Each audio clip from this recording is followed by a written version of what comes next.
You really shouldn't trust your gut instinct.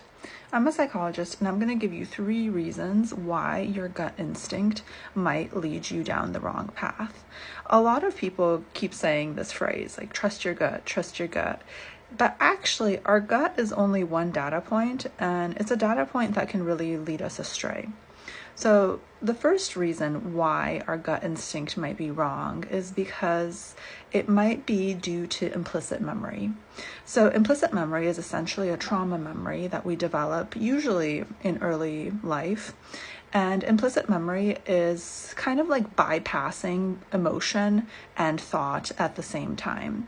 So when implicit memory strikes, it feels like a very, very strong emotional reaction, but it's different from an emotion because of the speed and the severity of that reaction. We actually call it traumatic affect, which means that you have noticed certain things in your environment, certain patterns that remind you of something really bad that happened to you in the past. Now your mind and body run something called traumatic affect to basically try to get you to avoid that horrible thing happening again. The problem is that the mind overcorrects. So essentially it'll be hypersensitive to this issue, even when it might not be the actual scenario that's happening. So one example is abandonment trauma. You might be just looking out for abandonment, any single tiny sign, and you might be hyper-reactive to this. And each time you perceive it, you might be experiencing traumatic affect, which is like this intense, crazy fear that comes on out of nowhere that you're going to get abandoned. And you might think that that's a gut instinct, but in actuality, it's just unhealed trauma. The second reason why we shouldn't trust our gut instinct is because the purpose of emotion isn't necessarily to give us the most accurate information. What that means is that emotions are complex. One of the largest motivators of the mind is to save energy. And so if you have this like gut instinct that you shouldn't finish a project you're working on, that doesn't necessarily mean you shouldn't do it. It just means that the mind is perceiving this as a waste of time in relation to the reward you receive and the amount of energy you're going to expend. That doesn't mean you shouldn't do it, but that emotion will be there because the mind has essentially run that calculation, created that emotion, and is trying to get you to stop because according to the mind, this is not necessary for your survival. So why do it? And again, it's not necessarily the wisest choice for your long-term outcomes because sometimes doing the things we don't want to do is actually the best thing for us. And so the last reason we shouldn't trust our gut instinct is because of interoception errors.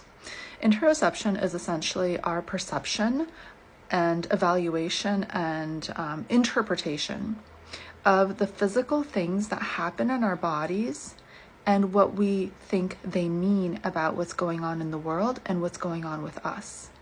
I'm going to give you an example of this, and this is from one of my favorite psychological studies, and I like to call this the Rickety Bridge experiment. So essentially they had 2 groups. Both groups were heterosexual males.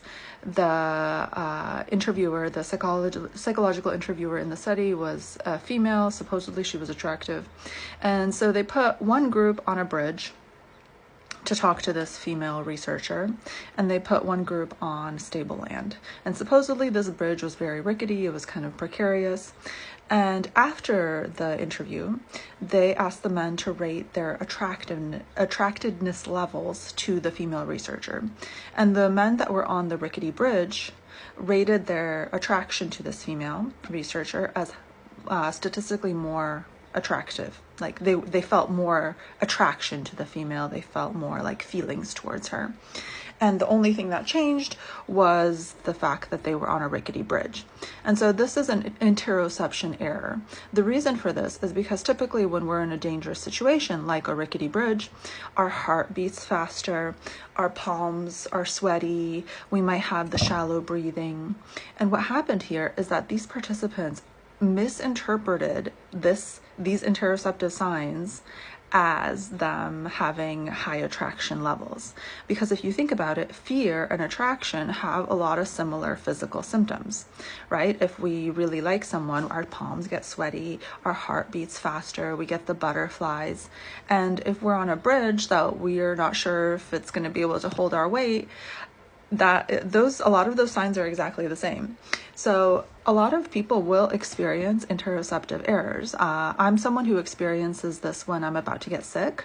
So I get like anxious and I get like a low and I start to wonder like, oh, okay, what's going on? Like, why is this happening? Why am I like not feeling so happy all of a sudden? And I try to look for reasons why this is happening.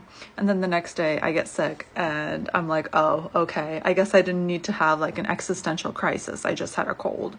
And so we can misinterpret the physical cues from the body. And this happens quite a bit. We actually are not great at interpreting interoception. But a lot of people will use this as that gut feeling data. So these three reasons are why we really shouldn't completely trust gut feelings, because they could be due to these three things and not because you have some like inner subconscious wisdom. With that said, gut feelings are a data point. They could be some inner subconscious wisdom. We just really don't know. So when you do have a gut feeling, it's really important to run through this list and consider like, is it one of these three maybe, or is this a genuine gut feeling? The issue is that most of us will never know and will only really know in retrospect.